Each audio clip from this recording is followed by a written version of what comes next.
Peace, guys. Patrick, Conservative Rap, and let's talk a bit about what's happening in the world. As we say in Jamaica, Wagwan.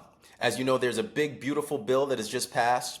We're also seeing in the UK carbon net zero, the backing off of those standards. And about, I'd say, 90% from my research of manufacturers that are abroad understanding that they are coming back. A trickle effect for downstream major economic growth, where we could consider potentially an economic renaissance here in the golden age to the onset of the golden age. Building roads, buildings, steel, lumber, tar. It's going to be amazing what's coming down the pike. So let's take a quick look here. I'm going to share, and this is on X. Let's take a quick look. New Zealand abandons Jacinda Ardern's net zero push, revokes a ban on drilling for oil and gas. And I think somewhere here they have the actual article to clip to. But just on more sort of detail here, take this from Tyler Durden on Zero Hedge. Oil prices drip on report of another potential OPEC supply boost. OPEC is considering a third straight monthly output hike, departing from the norm of stabilizing oil markets. According to Bloomberg, group of 12 major oil exporting nations, Saudi Arabia, where Trump just was, UAE, and others, are considering a July increase of 411,000 barrels per day, roughly triple the previously banned amount. This would mirror supply increases in May and June, and such an increase in July could lead to a breakdown in the Brent crude's $60 per barrel price floor as long as the war risk premium remains suppressed. Brent fell to $63 a barrel, about 1.7 following the news. West Texas dropped to about $60 a barrel. We're seeing the market reacting to evidence that OPEC is letting go of a strategy to defend price in favor of market share. All right. According to delegates, the increase would mark the third consecutive month of added supply, though they noted that no final agreement has been pushed. This is great for the economy, and this is going to be great for manufacturers coming back. Moving on, let's take a look at Zero Hedge again. 90% of U.S. companies plan to reshore amid tariff, Alliance survey finds. 9 out of 10 companies say that they expect to bring some or all of their production or sourcing back home in response to new tariffs imposed under President Donald Trump's trade policy, according to the latest Alliance Trade Global survey.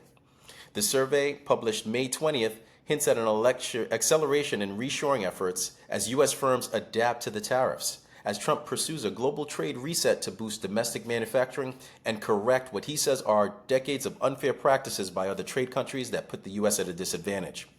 Alliance researchers found that 90% of U.S. companies plan to reshore or switch domestic suppliers in the wake of the April 2nd global tariff announcement. U.S. firms ranked among the most likely in the world to pursue domestic sourcing alongside companies in Italy and Spain. That said, it may be easier than done, et cetera, et cetera. More than 3/4 of companies pointed to supply chain structure, their complexity, concentration, or competition as a key threat to offshore production, while the high share of declared reshoring intentions suggested that firms see clear benefits to simpler domestic supply chains in the face of Trump's trade policies. Let's go.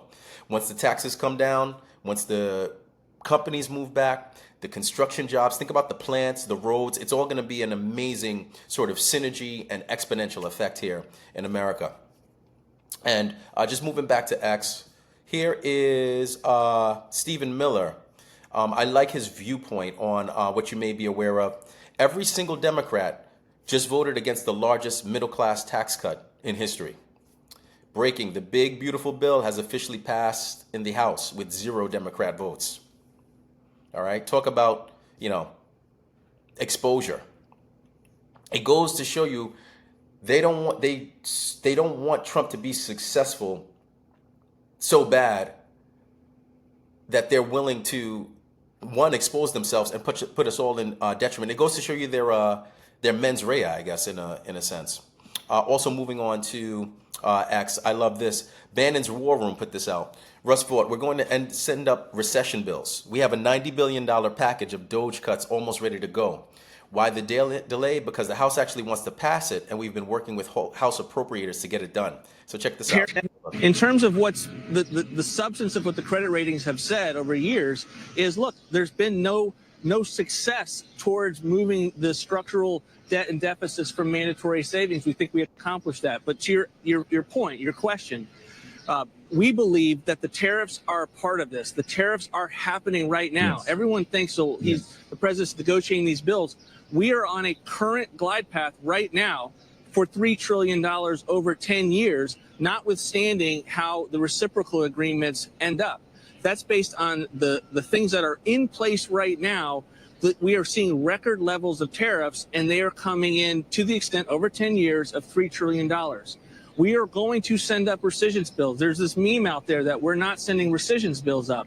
We have a $9 billion package of DOGE cuts to foreign aid and Corporation for Public Broadcasting and NPR. It is almost ready to go up. Why is the delay? The delay is because the House actually wants to pass it, and we have been working with House appropriators, Tom Cole, Mario Diaz-Balart. For the first time in history, I've had conversations with the House appropriators. They want to pass it in the House and put pressure on the Senate. I don't want to send rescissions bills up there that go nowhere. And then, of course, we remain committed in keeping impoundment on the table. So if they don't move these cuts, we are still going to have our executive tools to, in fiscal year 25, to bend and cut and reduce woke and weaponized bureaucracy and make DOGE cuts permanent.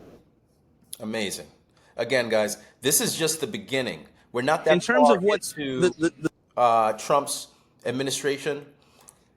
The bill is going to be phasing out some of the green energy stuff. The tariffs are going to be bringing in money. We're continuing to cut government.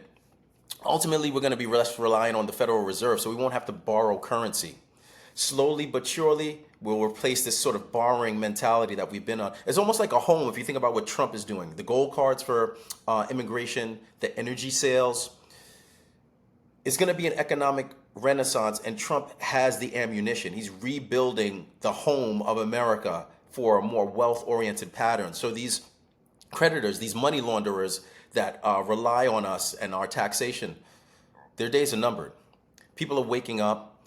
People aren't going to believe the institutions anymore. Just like people don't believe the fake news anymore. In this administration, it's going to be the actual governing bodies for the financial direction of America, the economy itself. Our thoughts on how the economy operated for the last 100 years are going to be fundamentally challenged. And as you know, once you wake up, you don't go back to sleep. Again, guys, Patrick, Conservative Rap, feel free to comment, like, subscribe, share, and let me know your thoughts. This is an America First golden age we're heading into, and we all have more than enough reason to be amply excited. Thanks, and take care.